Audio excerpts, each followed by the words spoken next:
Alrighty, hello everyone. Thank you guys for tuning in. Hello, my name is John Hammond, which I'm sure you might already know, considering, hey, the YouTube channel that you're watching. But this is a special video. This is something new, and this is something different, because I am joined by my friend here, Christine. I am kind of approaching this as a cybersecurity guy, a cybersecurity person, and Christine is kind of joining this conversation as a recruiter, as a talent acquisition specialist, and as someone that's in the industry. And hopefully we can have a very cool conversation, ask each other a couple questions so we can break down there's a lot of stuff to it, right? There's a lot of stuff to unpack between how does cybersecurity and our industry see talent acquisition and recruiters, and how does that look on the other side? How does talent acquisition kind of deal with us as people that could be hires or employees, employers, etc., back and forth? Disclaimer before we kind of dive into it: we don't represent our current employer, our company. We aren't trying to speak on behalf of anyone. These are just two people having a conversation together so we can all be a little bit smarter on this and help out the community. Hopefully you can get some gold nuggets out of this. But we've been trying to do this for forever, by the way. We've been planning this for months. We have. Yeah, every single time we've tried to record something, either something would go wrong, one meeting would come up, maybe there was a babysitter that wasn't there, whatever the case might have been. We couldn't get around to it. So I am very, very excited to do this. Christine, I hope you are too. Thank you. Absolutely. Thanks for doing this. Cool. Should we just kind of dive into it? I can kind of kick off some questions. Go for it. Cool. So I'm hoping we can do some back and forth, informal, casual, just in getting to know each other and hopefully talking about good stuff that will be helpful for others, my community, your community, etc. My first thing to kind of get us started is, why are you passionate about what you do, about talent acquisition, about recruiting? What do you love about this stuff? Well, that's an easy one for me. So recruiting really is, for me, it's a big puzzle. So I like solving puzzles, and every single one is a different puzzle. And so particularly with this, you're looking at who is the right person for the job, that's available and interested at that time. And also how could they potentially impact an organization? So really it's just fitting those puzzle pieces together, and finding the people is a big challenge. Finding the right people is a big challenge. So it's fun. I like that, solving that problem. Cool. That's very cool. What about you? Yeah. Why are you in the field you're in? Okay. So I really like computers, for one thing. That's probably pretty obvious, all kind of nerdy, geeky things. And I wanted to get into programming because every kid, they're growing up, they'd be like, oh, I want to make a video game. I want to hack computers. Yes. So I started to tinker with that, to explore that. And it was a lot of fun. It was just enjoyable. When it turned into more of the cybersecurity, I don't know, good and bad, not just make stuff, but break stuff, I just fell in love with how interesting it was and how curious it was. I feel like I like to understand things and know how things work. I'm very questionable. I am not questionable. I like to question. I'm just inquisitive. And I think that's been a really, really fun thing about cybersecurity, is that there's always something to learn and grow. And I'm always asking questions. Yeah, I assume we have some similarities where each of your days are never exactly the same. Yep. And that's big for us as well. I mean, recruiting, although most people don't think that way, but recruiting has a really broad spectrum of what you can specialize in. And there's a lot to actually try on different areas. So yeah, cool. Awesome. All right. So you were nice enough to go out there and kind of pose your audience and ask them what questions they had around talent acquisition. And you had some really, really good questions, and you have a fantastic audience, a really, really engaged audience. So they posed some really, really interesting questions. Do you want to kick off with any of those to start off with? Yeah, we certainly can. Let me provide a little bit more background and context on that, right? Because you and I have been planning to have this conversation for some time. And I put it out on LinkedIn. I blasted it on Twitter. I just screamed about it on social media. And the response was overwhelming. We have almost 250 responses. How many questions Right. that you want to tackle or I could tackle for both of us to address? And for one thing, I don't think we can answer all of them properly. And Come on. obviously, do you want to? Yeah. No. No. And obviously, I No. think a lot of them are very, very niche and specific. Yeah. And sometimes that's really hard to address. Right. It's interesting because there's no one size fits all answer, but there are also a lot of broad strokes that we can kind of safely say. What do you think about that? I definitely think so. I think some of the questions that popped up, particularly around certifications, degrees. Let's talk about that. Do I have to have a certification? Do I have to have a degree? Do I have to have a specific degree to apply for a job? There are a lot around those. And I think those that you really need to look at is not just that specific item, but also look at the companies you're looking to work for. Is this typical with their jobs? Do they all require a degree? Do they all require certain certification? Then maybe you want to go down that path. But there are some very specific ones that were asked that I don't think we can answer, but it's more of a broad topic when it comes to degrees, experience, and certs, because it really depends on that company and what they're looking for. And is that company a match for you? So that's one of the ones I want to talk about immediately, because I think that gets asked a lot. Do I need X, Y, and Z for a job? Well, I mean, it depends on that job and that company, what they're looking for. So that one is important. What about you? Yeah, What do you I think are the pulled it important up on ones? the screen. I realize, I'm sorry, I don't know if you probably can't see it. You're just still staring at me, but I tried to bring it up. So the video that we're capturing, we can see what some people might have asked. One Yeah. that's kind of interesting, it's asking, hey, are there any, obviously everything echoes what you had said. It's very specific. What about certifications? What about a degree? What about training? And that varies from position to role to company, et cetera, et cetera. One thing that someone asks is, hey, are there any entry-level positions even available, or is that just some myth? everything that I seem to see is asking about, oh, I need 5 to 10 years of experience, or I already need to be some seasoned veteran on this whole concept. Okay. So there absolutely are entry-level positions. However, each company is different in the way they view entry-level positions. And let's take it a step back. So when we look at job descriptions as a whole, recruiters know it. Let's say it. Job descriptions suck for the most part. Whose responsibility is it to write the job? And the recruiter's typically the one that's posting it, but who's responsible for the data that's in there and making sure it's accurate and it's what's really needed for the job. So when you look at that, you may see things out there that really tell you that this job is not junior. When you see a job out there that's 3 years of experience and then they're calling for a CISSP, well, obviously that's not junior, right? We know that. That doesn't mean that recruiter knows that, but it got lost somewhere in translation. So there is that issue with job descriptions. What I would say from there, though, is that you need to look at a few things.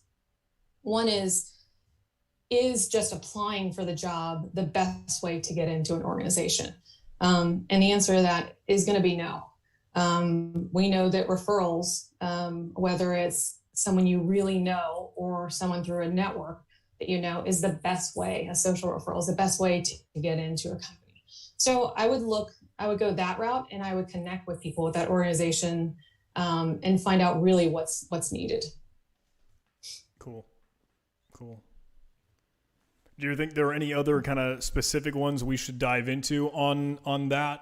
Or a lot of these are asking, hey, what about different countries? What about even a different continent? And unfortunately, I can't particularly speak to that. No, I can't either on that one. That one's difficult. There was one around knowing multiple languages. I think that's definitely a benefit to an individual if they know multiple languages. But I haven't seen a ton of requirements that require that, but that's just my experience. There was one around what would be your ideal candidate. Oh yeah. And I thought this was interesting because this is kind of a broader question, and I think there's several ways to look at this. One is, you know, one is take a look and Google yourself.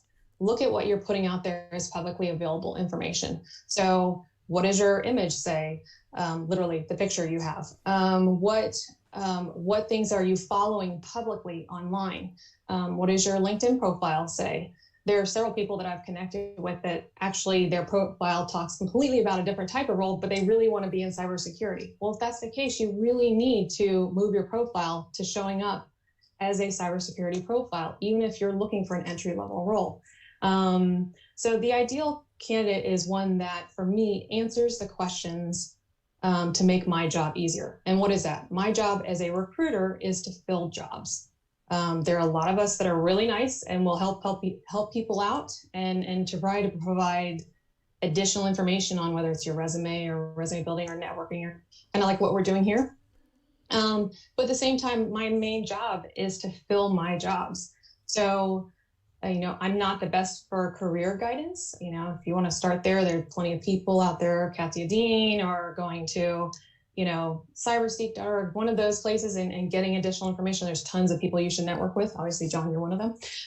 But that's really important. But having a profile that answers those questions for me. So if I have a job and it says, you need X, Y, and Z skills or X, Y, and Z experience, do you have that?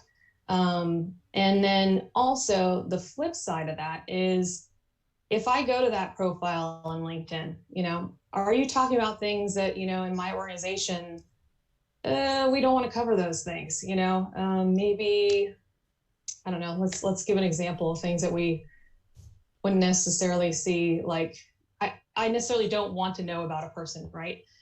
So if it's publicly available, make sure it is what you want to present to an employer, I guess is what I'm saying. So a person that answers those questions and is easy to contact and easy to follow up with.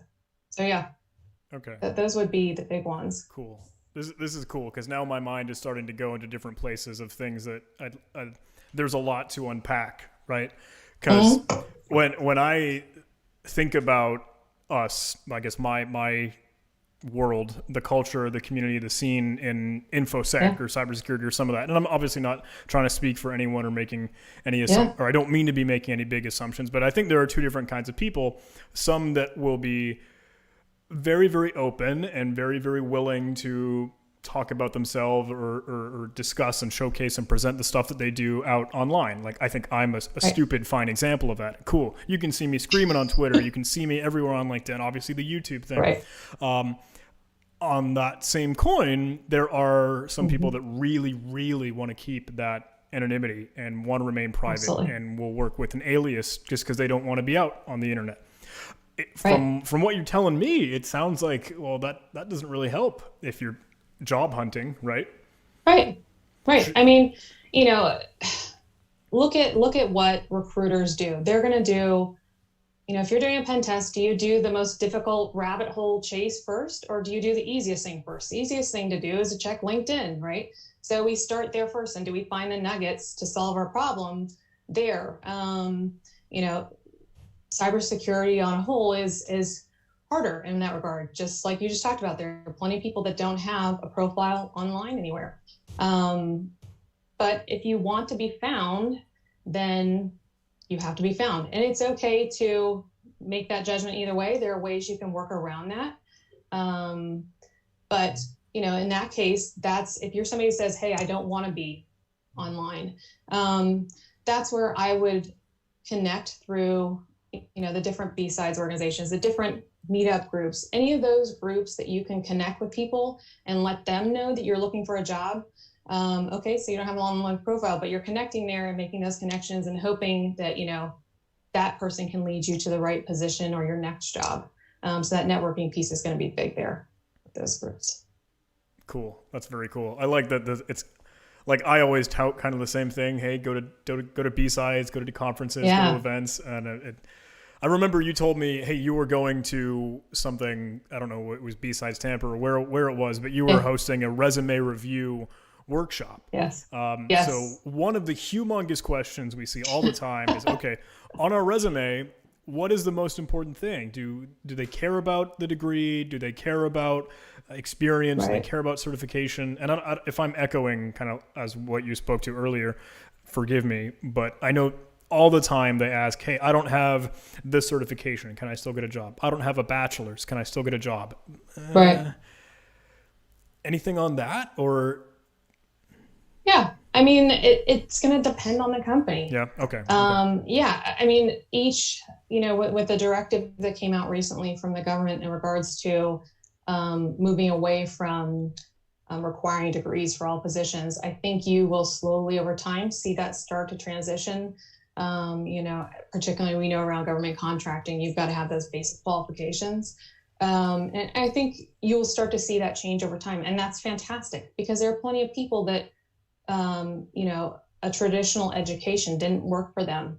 That doesn't mean that they're not a valuable employee and don't make an impact in an organization. So when I look at a resume, I take it another step back. I look at immediately, where is my eye drawn? Is there too much information? Do we have 15 different fonts? Is there any white space on this resume? One of my friends, Mike Coney, talks about, your eye looks for the white space. So if your resume is covered in so much text, it's like, where do I even look? Where do I start? So your contact information is so important. Have that up front. Do you have a LinkedIn profile? Great, add it there. Are you active on GitHub? Great, put it there. If you're not, okay, that's fine too. And then from there, your resume really needs to speak to the job that you're going for. So the job you're applying for or going for. So, when you look at this, you're going back to what is the story I'm trying to tell an employer? Does this resume, and it's very hard to look at your resume objectively, right? I mean, even for me, this is like, I have to have somebody else look at it. And you may find you're going to have to go through several revisions, do a Google search on cybersecurity resumes or, SOC analyst resumes and see what's out there online as a Google image and look at them and see which ones that your eye is drawn to and which you're like, oh, like that's way too much. I think it gives you a visual and then also how they're focusing their careers. Also look in the organizations that you're looking to work for. Hey, do those people in that company list some of the information? Do any of them have them as attachments on their LinkedIn profiles? So you know that they've gotten a job already. So what does that look like? So you've got your contact information up front. Is the degree and the cert a requirement of the job? So if it is, and then you want to list that in there. The first 3/4 of the first page of your resume is the most important. So and I know people don't want to do this because I get the question all the time, do I have to rewrite my resume for every single job? No, you don't have to rewrite your resume, but you may have to move things around on it. So one, you need to know the impact that you've had. Maybe it's a school project. Maybe it's, you're doing Hack the Box and this is what I've done here. You need to know what your impact is in each of those positions and then how it relates to the potential job that you're looking for. So, hey, they're going to require X skill. It's one of the top requirements on the job. You need to say the related information of how you relate to that job. And when you look at, hey, if I've got 10 bullet points, if you're going at John's old resume versus his new resume, which is the paragraph format, but if you're going bullets, you want to make sure that those are in order of what matches the job skills. So that, again, you're making a recruiter's job easier, an HR, an admin, whoever it is that's looking and saying, yep, this person has X, Y, and Z for this job. Because trust me, despite what people think, we actually want to fill those jobs and not have to look at 50 more resumes. Not that there are 50 cybersecurity professionals applying to all of our jobs. That would be a giant myth, but but at the same time, you want to answer those questions up front for them. That just means moving a bullet around, but or a sentence around. So what are you saying in those sentences? This is important. You need to speak to the impact that you've made versus just the skill you had there. I find a lot of the times where I have kids and I say, hey, they'll blurt out a statement to me. I'm like, okay, complete the sentence. What are you actually telling me? This is what you need to do there. You need to give a full, complete picture of what you're talking about. Now, I'm not saying you need to have a 10-page resume. By the way, I don't go by the standard. The standard of having a 1-page resume, don't follow it. 2 pages is fine. If you have more experience, longer is fine as well. But the first 3/4 of the first page is key to speaking to the job. Cool. So it was a really long-winded answer for answering the question. No, I mean, you threw in a really good one, because people are always going to ask, like, how long should my resume be? And I know it's like a silly and annoying question to probably hear or ask, but 1 page isn't, I don't think, enough. 3, you kind of sometimes, I don't know if you could ride the line of just looking like a jerk, or I don't know. 2 is perfect, you're saying? Yeah, 2 is fine. I mean, look, when I get a PhD resume, because typically they're a lot longer. It just depends on the person, their years of experience. If you look at a federal resume wants every bit of detail for you to not leave anything out in your experience. When you're looking at a tech company, they're probably going to want a shorter resume. But you want to make sure that you're not leaving out things that are required in the positions that you're looking for. Cool. So yeah, that's key. You mentioned hack the box though, and that kind of raised my eyebrows, because do you think stuff like, obviously a lot of us like to train, like we like to play, we go through all those exercises and those war games. Is it worthwhile putting in like, oh, my rank on hack the box is this, my try hack me thing is this, or does that useful? Do some people even know what that is or care? Yes, it depends on the level of the recruiter. Okay. But, so you're doing 2 things with that. One is you're showing that outside of my job, I'm interested in what I do. So that's one piece of it. Another thing is that you're providing additional keyword and Boolean capability when you add additional words to your resume. So if I go and look at, I'm going to do a search for people who are doing that. Obviously, it depends on the type of recruiter you are, right, and the company that you're working for. But I'm going to dig deeper for those those different keywords, and put those in my searches. So if you have them, you're going to pop up in my search. Cool. Yeah, it's important. Okay. So if I'm asking you too many questions, forgive me. I mean, we can totally change the game in a moment. But I do want to ask, because now that you mentioned, the search, right? This ominous kind of thing that you need. Please help kind of fill me in, because I don't know what that recruiter or talent acquisition process looks like. And obviously there are some people that might ask like, oh, are all the recruiters super selfish because they don't care if you get the job or not? They need to do it for their own quota. How does that work, if I may? That's another one I'm not going to answer well, because it totally depends on the organization. Can I interrupt you before we jump in real quick? I see a timer notification on Zoom that says, hey, this will end in 10 minutes. Upgrade now to remove the time limit. Can I tell you when we're getting close to that cutoff time, and then we can just rejoin if you want to keep talking? Yeah. Awesome. Yeah, that works. Cool. Totally lost my train of thought. Sorry. How does the talent acquisition and recruiting process work? What are the deep, dark, squirrely secrets? First of all, baseline. So there is no degree in talent acquisition. So each person's skill and training is going to be very different. Like you, I'm really interested in my field of choice. So I spend a lot of my free time reading about it, attending conferences, working online with other people to better who I am as a recruiter. So that is just a base of information. So you're not going to get a standard of service and or skill, which is a challenge for us, and we know that. Secondly, there are different types of recruiters that are going to reach out to you. And it's okay to have a conversation with them. And what I mean is, so for instance, myself, I love what's called sourcing for us. So I love the search for someone. I like the pulling publicly available information. I like doing that deep dive and looking for someone. Not everybody does that. There are recruiters that are compensated based on a person being hired, and there are people that are not. It just depends on the organization and their, kind of compensation structure for those recruiters. So the actual process of finding somebody can be very different as well. Some recruiters are, really like LinkedIn and job boards. And some recruiters, really are big on the different social media platforms. And then some recruiters like doing just X-ray searches. I mean, it just depends. And of course, there's tools on the market as well to get additional information from people. So whether it's getting just their contact information. So if you look at kind of the OSINT level, that's not the technical side of it, but more of just finding information. Yeah. So, yeah. That's still very cool to me. I guess I just never thought of it, like I never think about my work is cool. Come on. I don't know. I never think about the real databases that people use to find you to help. Honestly, like yeah. if you're... Well, I mean, yeah, you have to look at like the history of recruiting, right? The market used to be in our favor.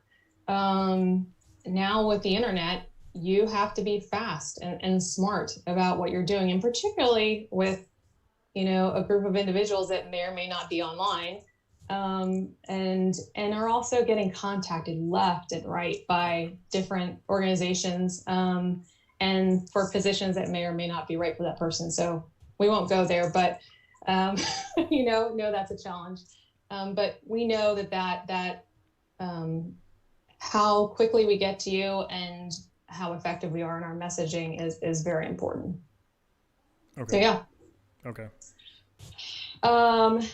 So on that note, let's talk about getting in contact with, and we're lumping you into everybody into cybersecurity, by the way. So we know you don't specialize in everything, but you are easy to find, right? So you're one of those golden nuggets, those, we used to call them purple squirrels, now they're unicorns. So you're one of those people that is easy to find online. How, and recruiters love to find different ways to contact people. So whether it's, text or email, that's not original, but phone calls, which do you prefer? And do you hear others talk about that? Okay. Yeah. So for me personally, and I guess I have my own repertoire of work experience or places I've been, and it's just how I like to be reached out to.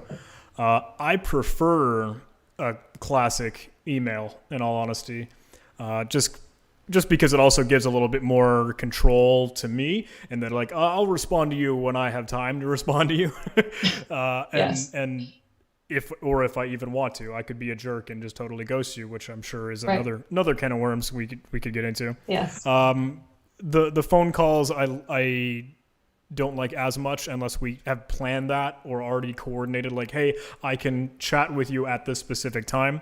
And a lot of that probably comes from me in past work experience. Like obviously I had worked in like a skiff or a secret space where I don't have the availability. I literally cannot answer your phone call unless you tell me to go leave. And that's just part of it.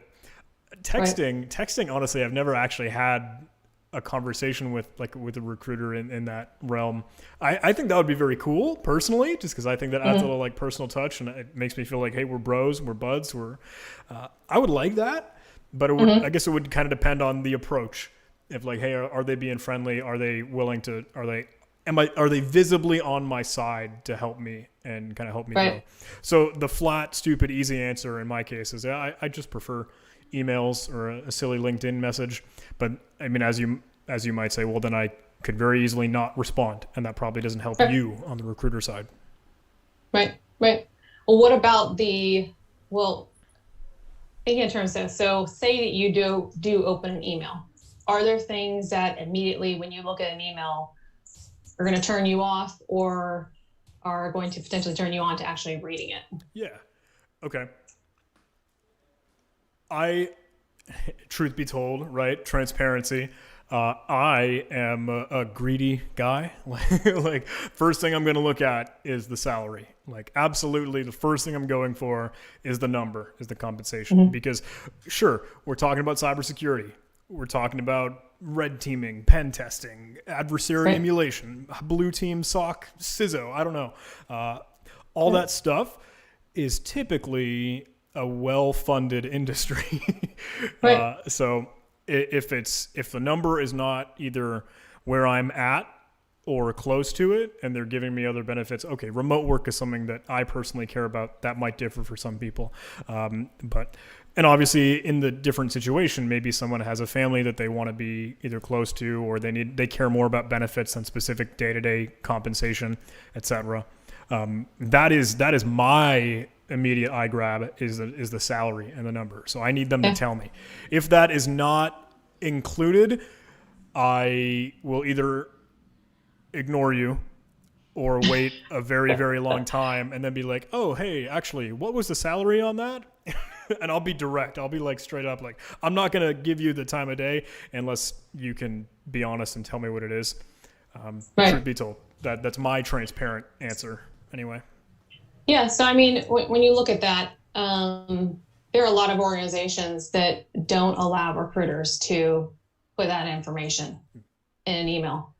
So what would you suggest for a recruiter in that case that literally can't put the resume in, or the compensation in a actual email? Interesting. I didn't know that was like a limitation. I mean, that makes sense. That makes sense. But are they capable to kind of put a range, or can they safely say like, hey, north of 6 figures, or like south of 6 figures even, or can they put a window? Is that kosher? It depends on the organization, right? Okay. Right. So it depends on how you're allowed to phrase it. Some organizations want to make sure that you're interviewed before they talk about that compensation piece or confirm a range for you. If there's other contingencies to that position, they may want to clear those first before they can give you compensation. A lot of times what it will look like is they will ask for your desired compensation, what's important to you, and that process, and that, if you were to get an offer, what amount would you be looking for? And then they can kind of tell you, yes, you're in the range, or no, you're way outside of it. That is typically what you're going to see. And I think that's a challenge because I think there's a miscommunication there. And I think what happens is a lot of times that people think that if we don't offer someone the highest salary, like we're reaping some reward from it. I've kind of heard words around that. And, typically that's not going to be the case. We want you to fit the job so that we have less of a job finding the next person, to fill that role. I don't want to cut you off immediately, but I'm seeing Zoom. Yeah, Zoom's telling me, it's about go time. So I will restart this conversation if that's totally cool with you. Yeah, absolutely. Yep. Stand by. Cool. Okay, awesome. Sorry about kind of that flop there. We're doing this through Zoom. No worries. We've been trying to figure out, hey, what actual conversation platform can we get this right on? So Zoom looks good, but it's also hurting us on time. Yes, it is. Yes, it is. Taking a little longer too. So yeah, it's good. Cool. All right. So what were we talking about? You were asking me a little bit about salary, and you were telling me like, hey, that's not always something that recruiters can discuss or have that conversation with. Yeah, we can't disclose it, right? Okay. Right. So not until a lot of organizations won't let you, the recruiter give that information until you've been maybe technically assessed and kind of proven that you were serious about that process. So you're going to go through filling out an application, or maybe you've gone through an interview, a manager, or a technical interview or something like that. That's an example. That's not required for all, but be aware that there are maybe organizations where they can't tell you what the compensation is. So yeah, absolutely. Oh. Have you come across that at all? I think so. I mean, I have been in through a few phases or transition points where like, hey, I'm looking for a new gig. I'm kind of, away from what I am doing currently because I'd like to do something else. And there's something that looks interesting. I'll wade through a couple or whatever I see or whatever pops up that seems to be like, this looks like the coolest fit. This looks like the best number. This looks like the most comfortable working circumstance and situation. And then I will ask just the others, if there are in that situation, can you compete with this? Not directly, right? I'm not going to obviously tell them, oh, I have this other offer. What can you do better? Is that a tactic, by the way, before I forget? Is that something that works, or is just kind of a jerk move? I mean, if you really have another offer, I think being honest with your recruiter, despite what Google says when you do a search for recruiters what they say, we actually are humans and want to do our job. So, if you have other offers on the table and you are looking at them, yes, we want to know that so that we can make sure that not only we're meeting your demands, but also we don't want to waste our time internally if you're really seeking other opportunities. And that's not to say don't do that. You should look around and see what is the best fit for you. Because if you, as we know, if you choose the wrong thing 6 months down the road or a year, you're going to move on. So you should look at other opportunities. But yeah, be honest with the recruiter about that. Okay. Yeah, I would just ask directly if they hadn't provided I would ask about the salary, but. Yeah, that makes sense. So there's a lot of talk in the talent acquisition community about AI.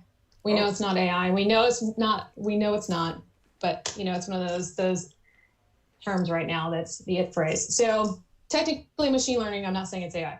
We'll start with that. But there are a lot of tools out there that will gather additional information on a person. I'm not saying illegal, but will provide us additional information on who you are, right? And we can see groups that you're in, different pictures, things like that, information that's available online. How do you feel about an organization, having this profile on you when they reach out to you? Okay. Yeah. My opinion might, I guess, be different from others. Again, the disclaimer that I have to put, right, just as kind of who absolutely. I am and others. Personally, I put out stuff into the world and the internet and the socials because I like it and I'm proud of it. If obviously there were some silly kids that were putting out information, sharing photos and things about not good things that like you've discussed before, hey, we just genuinely don't want to see, that's not cool. That would be a bad thing. If a company has a database or if they are finding this information about me, in my case, I like that. But that's just me. That might not be the same thing for everyone. But again, I take the stance like I'm going to put stuff out there that I like and I'm proud of, and I think that this is cool, and I want other people to see it. Otherwise, I wouldn't do it. Right. So one of the coolest things for me is when a recruiter or when a talent acquisition specialist or an individual kind of says like, dude, I saw your talk the other day at GrimCon. That was really cool. I like that you did that. And I was like, oh, thanks, man. Right. I'm keeping up with your YouTube channel, John. Congrats on 100,000. I'd be like, oh my gosh, thanks so much. I love that, but maybe my situation is different from most. If another individual maybe has a website out or they share their portfolio and then the recruiter says like, this is really good stuff. Are you cool with me bringing this to my customer, my client, or the company that I would like to showcase you to? I think that would be a feel good feel for me. Personally. Yeah, and the reason, and as I said, I'm not talking about doing anything illegal with gathering information on people, right? So I think that, and particularly if somebody's looking for a job, you should try to find commonality with the people that you are looking to network with within an organization. So if you actually come across the manager for the group that you're trying to work in, find commonality with that person, do a little research online. Have they written white papers? Did they go to the same school as you? I wouldn't go as far as to take it to a creepy level, right? Like, oh, I live a street away from you, I wouldn't go there, right? So, but at the same time, I think finding that commonality is a comfortable space. But at the same time, you're seeing other countries, that are pulling back from that and putting requirements in. GDPR is a big one for companies, how they collect that data and what they do with it, and you have the rights to your data. Yeah. And so I think it's an interesting topic that will evolve some of the technology that we use potentially to find people in the next few years. So that will be kind of interesting on our side to see what happens. So particularly if that comes to the US. That is really interesting. Yeah. So another one of the things that we talk about is, this is a really broad topic, but there's a big focus in talent acquisition around, you can call it brand, talent attraction brand, and EVP. So really what I'm saying is, what of the information that a company puts out there is really important to you, and or to anybody that you've talked to. So is a brand really important? And what stands out for you? Yeah. Okay. Obviously, I think it does. Like, undoubtedly, my immediate answer to that, like, does brand matter?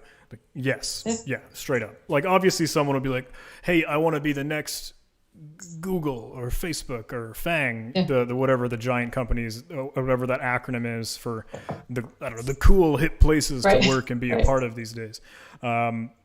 Yeah, that's real. Like, that's super real. Maybe some people have a different opinion, or they just don't agree with what that company is doing, and they're like, no, hey man, GTFO. I'm not into that. But if you look at my world is a lot of different defense contracting gigs. If you're a big fish in the pond, then you're attractive, right? Without naming specific companies, like, there are obviously ones that'll be like, hey, you're a well-known name, and that would be kind of cool if I were there and a part of that. On the other realm, and this might be different for different people, if they're more interested in a startup or a smaller company or something that's just kind of still growing or budding. I remember having a conversation with a friend of mine that's doing some startup things, and they wanted to chat and be like, hey, John, would you ever be interested in doing this thing? I remember even just in my head, like my philosophy was like, oh, I'll have this conversation with you because you're a buddy, you're a friend, but I don't know what you would have to offer me because you're so tiny. And that's a jerk thing to think, but I think it's real. Like that's a conceptual thing.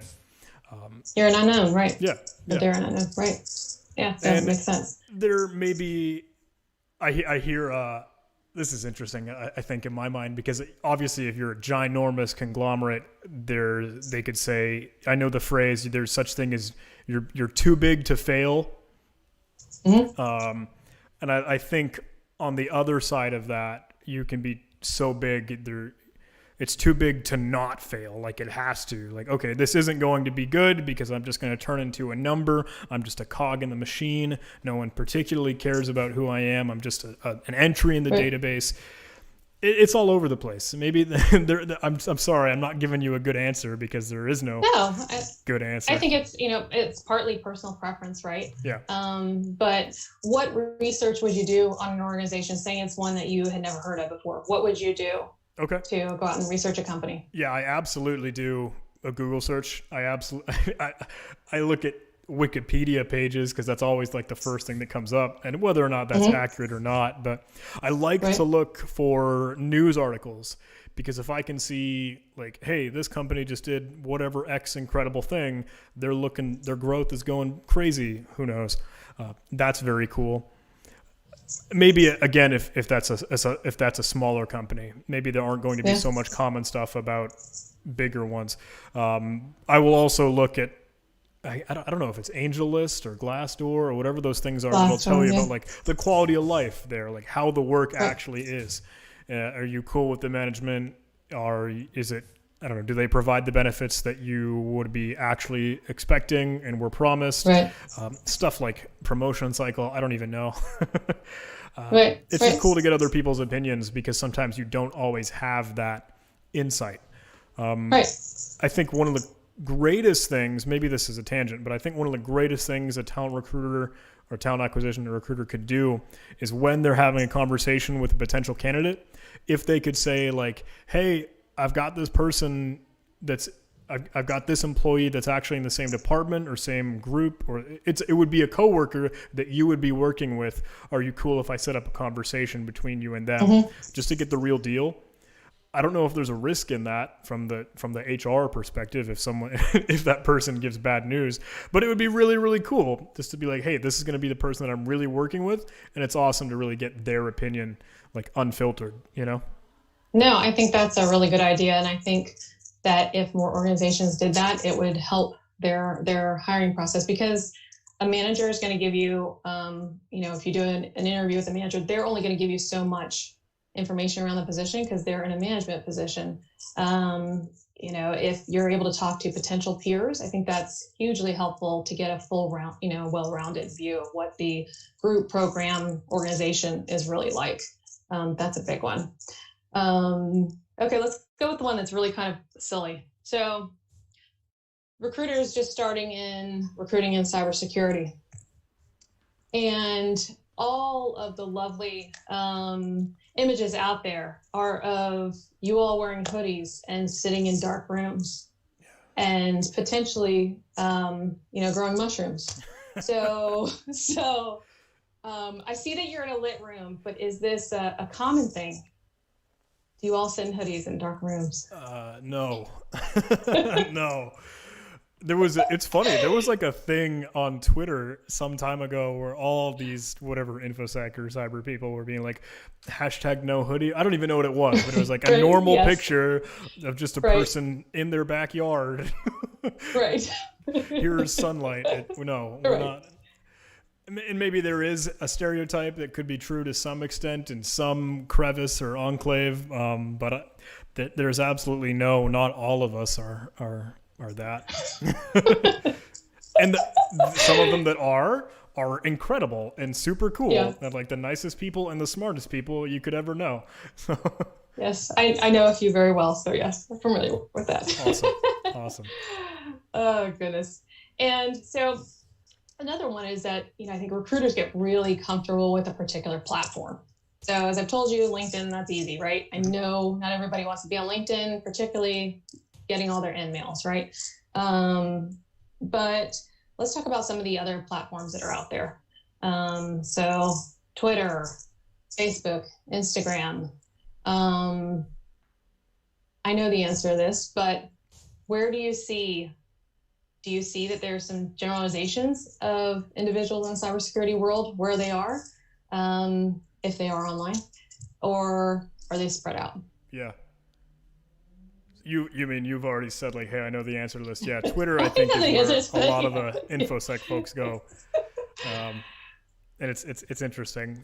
I mean, how do you have a cybersecurity community on Instagram or TikTok? I don't know. Yeah, well, that one you shouldn't be on, but So, I mean, hey, there are several that I follow on Instagram, so I'll take that. Definitely, they're the ones that are more vocal. It's helpful on Twitter. Mm-hmm. There's pluses and minuses to that, right? Because you're getting into somebody's personal opinion, but hey, that's what they're sharing there. But definitely, I think that's an interesting way to look around. I totally thought you were going to ask me, like, how would you feel if someone, like, asked you about a job on Twitter? I thought you were going to go in that direction. I was like, I don't know. Is that something that would be done? Of course. Yeah. Yeah. I mean, I'm not going to say every recruiter is going to do that. There may be company policies that say, no, you cannot reach out to people on these platforms, so I can't speak for every policy, but absolutely, if the platform has a messaging capability, and you can figure that some recruiter will probably reach out to you on there. I think there are a few out there that people can remain anonymous on, right? The big ones are going to be whether it's Twitch or whether it's Reddit, but reaching out to you on those. So you're not sure how you feel about it? Not yet, honestly. I don't know. Part of me would feel like, hey, this is weird. Like, this isn't the right place. It's like asking like a strange and appropriate setting in like a real world event. Like, I don't know. We have to think more on that one. Yeah, sorry. So, sorry, people. John just wants emails. All right. Okay. So we want to talk about some horror stories that we have. That we have come across in the past. The fun stuff. I know a lot of them on the recruiting side get posted online.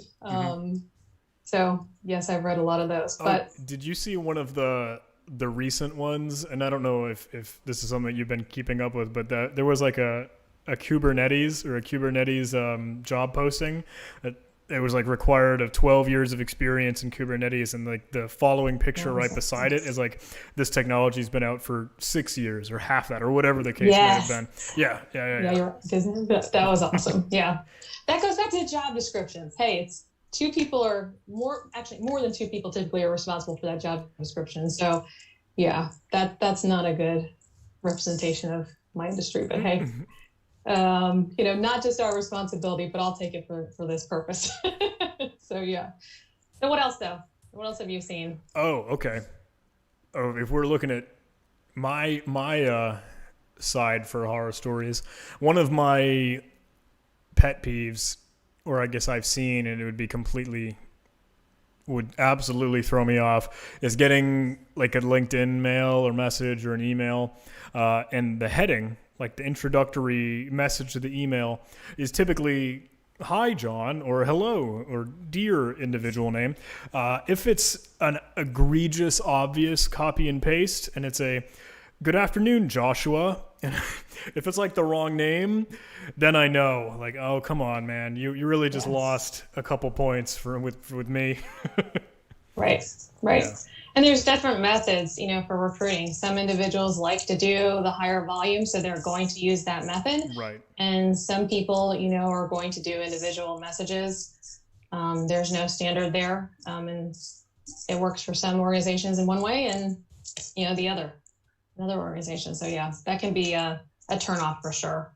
One of the things that I see a lot of is that from my side, and have seen in the past, is just kind of that ghosting aspect. Yeah. So something happens during the process. Up front, I have had individuals that have had a medical and emergency, and they have gone off the grid, right? Mm-hmm. And that's one of those places that I never write somebody off, because I know that those things do happen, right? But aside from that, one of the things that I'm seeing a lot of is, kind of that, okay, I'm behind the screen, therefore I don't have to respond. And you can respond to that by saying, hey, your upfront message to me wasn't very engaging, respectful, X, Y, and Z, right? So it didn't fit me, so I don't need to respond. But I think when we're talking about somebody being into the process, you've been talking to them, and then they just disappear. And I think that's difficult. If you have developed a relationship with somebody or started to, I think it's easy to say, hey, I'm no longer interested. We totally get it. And we really appreciate, like, when somebody says, okay, totally understand. Or we may ask you back, hey, did you, accept an offer or something like that? But, because typically we have to close things out on our side and say why this stopped. But at the same time, I think that's a big one, and it happens a lot. I'm hoping, that changes over time. Maybe the messaging needs to be different from the recruiting side, and we come to a better place in that. But that happens a lot. And I think there's multiple reasons for that, right? So maybe it's another offer that you've gotten. Maybe it's you're not getting what you need from the recruiter. There can be multiple reasons, but I think it's okay to just send a short email or just let the person know, hey, I'm no longer interested. So what are your thoughts on that? Yeah. You can play devil's advocate. I agree with you. In that, like, hey, I'm human and I'm fallible, and I'm victim to that too. Like, I've certainly done that. If just that, hey, my life got too busy and I didn't get back to your emails. But if anything, I could have just sent off a one-liner like, look, I'm really sorry. I kind of dropped the ball on this. I don't think I want to move forward. And I mean, that's all it takes. And I hate to do that just because it makes me feel like a jerk, but I know it's real. Yeah. And in return, talent acquisition should do the same thing for you, right? So if you're no longer being considered, we need to make sure that we're letting you know that as well. So that, there's two sides of that for sure.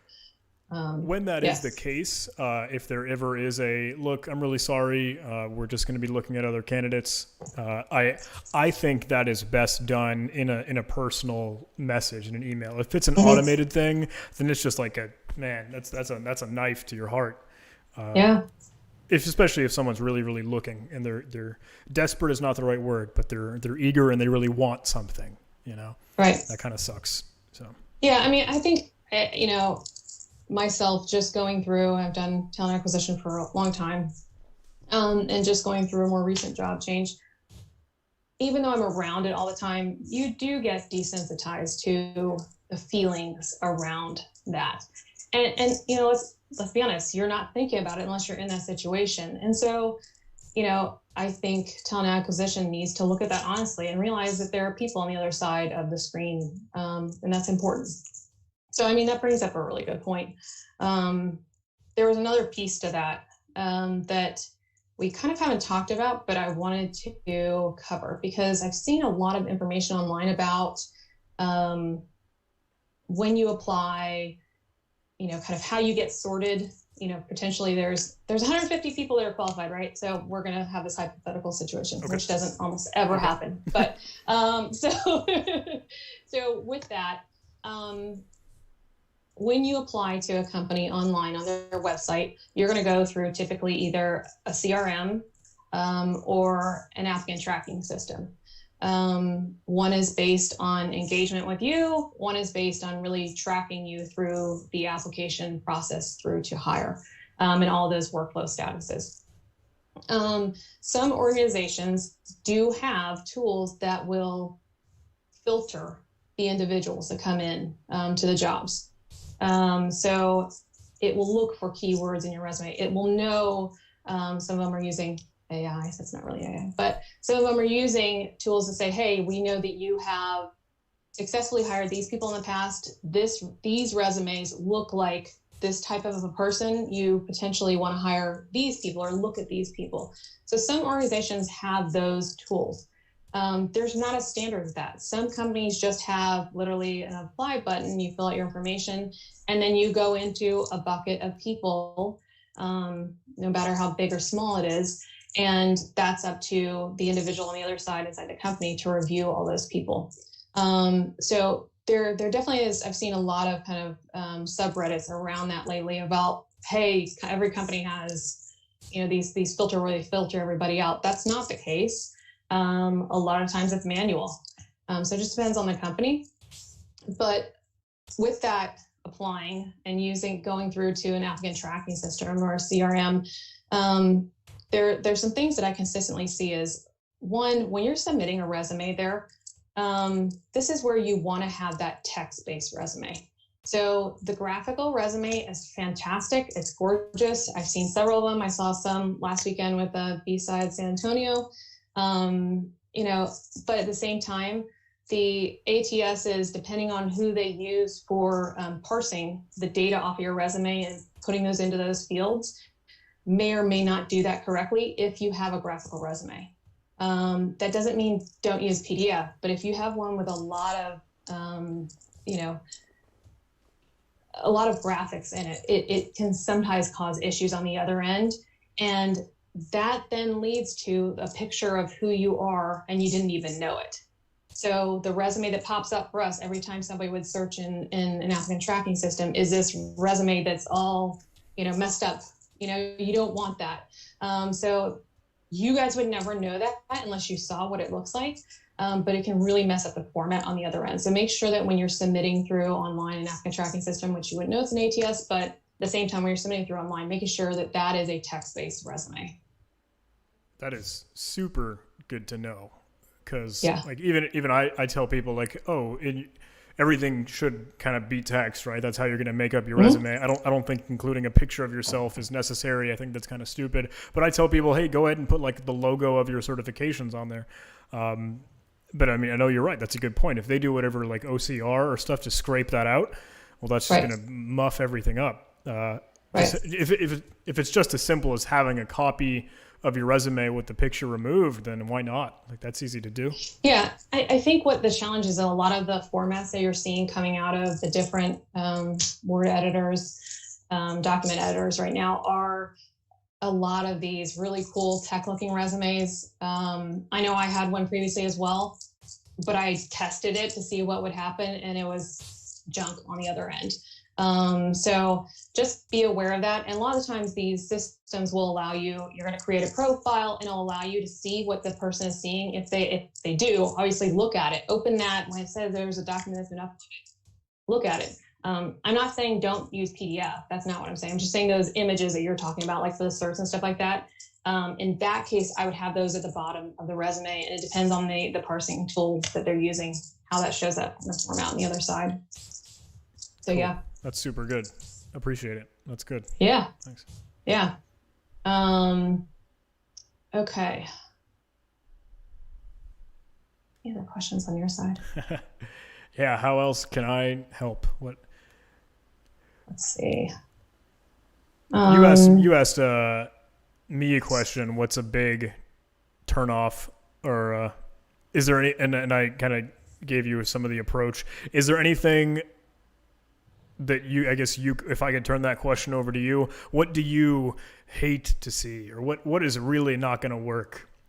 Are there any egregious ones that you say, oh, nope, sorry? Let me think about that. We're talking like specifically resumes, or, Yes. I can help narrow that, I guess, a little bit. Yeah. I think it goes back to just basics before you even look at the content that's on the resume. Okay, if there is same sort of thing on formatting. Spelling. Same formatting, spelling, multiple fonts. Gotcha. I happen to be a visual person, so it doesn't mean I won't read it. I will, but at the same time, I may drag through it if it's more difficult to read. Those and ones that are so long and don't need to be. Gotcha. Okay. There's some stuff you can cut off in your resume at a certain point. I worked at, Office Depot and, in high school, there's certain details that you don't need on your resume unless it's really relevant to show, look, I've been doing this forever. Like you, John. I don't know. I wasn't recruiting in high school, so but at the same time, I see that on resumes frequently. The one exception to that, I would say, is that if you have held positions like student government, say you've done things that show maturity, interest in your field of study. Maybe you were a Girl Scout all the way through high school, those types of things that say commitment, maturity level, then those are pluses. If it's something that's, I worked at a dry cleaner during a certain point and I'm looking for an information technology position, it doesn't need to be on my resume, right? But I still see that frequently. And a lot of times I'm seeing where people are putting really important information that relates to the job at the very end of their resume. You can see there's a ladders report out there around, how long recruiters look at a resume. Supposedly we look at them for 7 seconds. I look at them a little longer, but that's what they're saying. What is that? I'm not familiar with the ladders. Yes. Report, so ladders. Yeah. So there's some testing done around how long, individuals stay on jobs, how long, where specifically on the job does their eye go? So that I found really fascinating. So talking about kind of left aligned information was really important. And then it reported in there, I believe, that recruiters stay looking at a resume. They gauge whether they want to continue looking at a resume for around 7 seconds. So potentially they can move on from there. Now, don't quote me. The article came out a little while ago, but at the same time, that may or may not be true for every single recruiter, but at the same time, it tells you how quickly, just like you are when you're making a judgment whether to respond to somebody or not, the recruiter's doing the same thing. So you want to give them that information up front. So I think that's the most important takeaway on that one. I think that's hugely helpful. The other thing I was going to say is, I find that a lot of individuals, when it comes to, recruiters, as I said, are not career counselors. So there are places you can look. There is, real support you can purchase from other individuals that will give you career guidance. You can reach out to people in communities. When it comes to salary information, there's an article on, I think it's Money Under 30, that talks about 7 different places to look at salary information. So do your research. The other pieces that I find a lot of times that we call you guys candidates, sorry, I know you're people, but I'm making a generalization of candidates, that they'll come to us and ask us, what should I look for? What should I do in a career? What should I do in a job? That's not where we specialize. And so I find that you really need to, as an individual looking for a job, do a self-assessment, first of all, do an audit online, seeing what is out there, but around you, but do a self-assessment, look at what your strengths and weaknesses are, where you want to go, what do you want to have a job, what do you want to have an organization, do a lot of research around the types of positions you want, the types of organizations, and then the people that work there, and network with the people that work there. That doesn't mean immediately reach out to every person in a company. Develop a relationship, find commonality with them. So developing that plan is big, and would be hugely helpful. So I would love to give people advice on what they should do in their careers, but I can't tell every one of you where you should work or what type of job you should take. That's not my specialty. Dang. Because I was just about to kind of ask if you could give me a good capture of what advice would you give to someone wanting to break into the industry. That's always a good closer, but if there's no one size fits all answer, I understand. No, I think they need to look at themselves. What are your strengths? Particularly if you're trying to, even if you're making a mid-career switch, do the research, find the jobs that require the skills and capabilities that you have. If there are weaknesses that you can correct, great. Work on correcting those. If they're not, then realize I shouldn't go after those jobs. That's a big one that I find that people get their eyes set on something early on because they maybe touched it in school, and then they go, this is my career path. And then somewhere along the way, they realize maybe this isn't the best fit for me. And they don't course correct, and we find that in recruiting, that's everywhere, right? But no, if you're trying to get into the field, you need to do research. What did I say to you the other day about, do your research like a pen tester and manage your career like a CISO? I don't know. It was very clever at the time. Yeah, no, I think it was that. So I think that's the biggest takeaway is you have to be very smart about this, and there's not one way, there's not one skill, there's not one cert, there's not one degree to get into it. It's the entire spectrum of what you do that will get you into the next job. Cool. I want to zoom in on that line. Do your research like a pen tester and manage your career like a CISO. That should be the takeaway. I'll take that quote. Yeah, absolutely. I love it. Cool. Well, I think this was really helpful for me.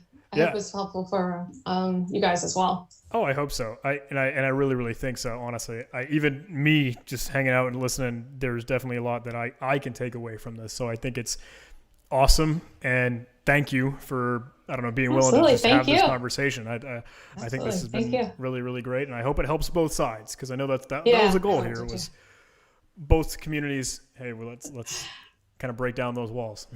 Absolutely. It's a good time to do it. Those virtual walls, right? Oh yeah. Cool. All right. Then I guess we'll wrap it up. Thank you. I can't say it enough. I am grateful because what we've done with the cheesy YouTube channel, right? When I get to put this out online, we broke about 100,000 subscribers, which is a milestone for me. That's huge. I'm super duper grateful for it. But I hope and hey, you've got that takeaway. Your voice is going to a lot of good people. So I hope. Thank you very much. Absolutely.